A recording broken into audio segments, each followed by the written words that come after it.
Strategist for the Department of Homeland Security as well, James Norton. James, good to speak to you. I suppose the President and his supporters would say Jared Kushner, his lawyer says, and he says that he's not been discussing any sort of classified information. He's just mentioned a few people and spoken to a few people who work in the White House via his personal email. No problem. You know, I think there's two important issues here. The first is the security side, and clearly we've been under global cyber attack, you know, not only in 2017, but in 2016, I'm sorry, but now in 2017. Just today, Deloitte Consulting announced that they were hacked. You know, we had the Equifax breach a few weeks ago.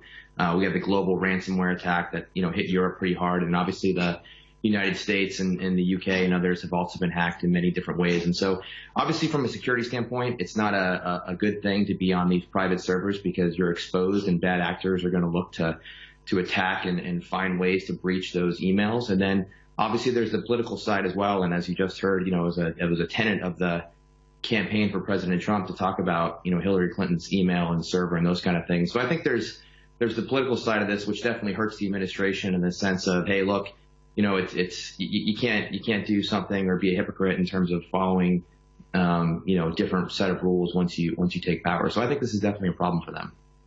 How angry will he be? The president? Yeah.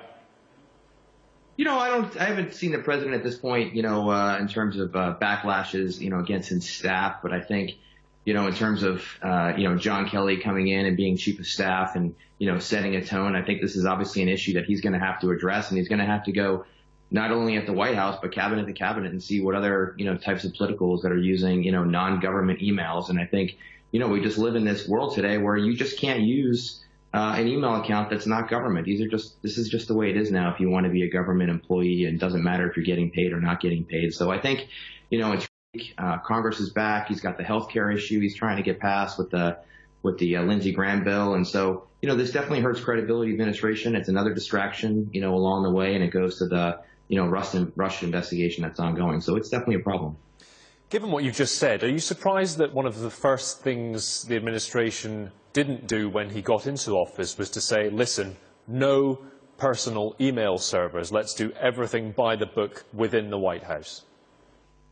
Yeah, you know, I mean, that almost would have been an obvious thing to do, but I think at the same time, you know, this was a campaign that was run largely out of New York City. It didn't have a big apparatus when the transition actually did occur. There was, you know, really a struggle to try to bring people into the administration and try to, you know, try to normalize the process and have people who have government experience. So I think, you know, part of this is a lot of non-government types who have come in and then, you know, trying to do that. So yeah, I mean, this is something they're going to have to address and go back in time and see what has or hasn't been done and what other, you know, accounts are being used and try to really address it. I mean, this is something that, you know, Barack Obama had an issue with his own administration. George Bush had an issue with their own administration. So not just Hillary Clinton. And so especially now that we're focused on cyber and the Trump administration is looking for billions of dollars in cybersecurity to help establish a footprint at the Department of Homeland Security. And so I think this really speaks to, you know, cyber hygiene and everybody getting on the same page and, you know, what it means to move information around. It really doesn't matter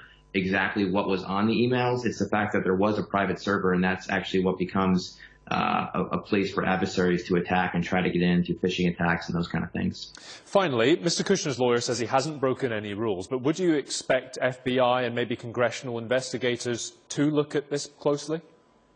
They're going to have to look at it for a number of reasons. Not just the information, just to see if there were any other breaches, you know, who else had access to that email, what exactly the account was or was not in place in terms of the you know, where they were using it or what platform they were on, you know, in particular. So yes, absolutely. And I think it's going to, again, have to go to whoever the other contacts were on that list, how they were approached in terms of, you know, what their access was and, you know, what was being exchanged and how they're doing it and other, you know, potential for attack. Because, you know, these emails, again, as we've seen, Office of Personnel Management, biggest breach in the history, you know, a lot of these attacks are phishing attacks, and they're very simple, and it's just as simple as clicking on a link. And so this is a very important thing to get their arms around and to figure out what happened and how to prevent this going forward. So absolutely, there's going to be a lot of folks that are going to look into this.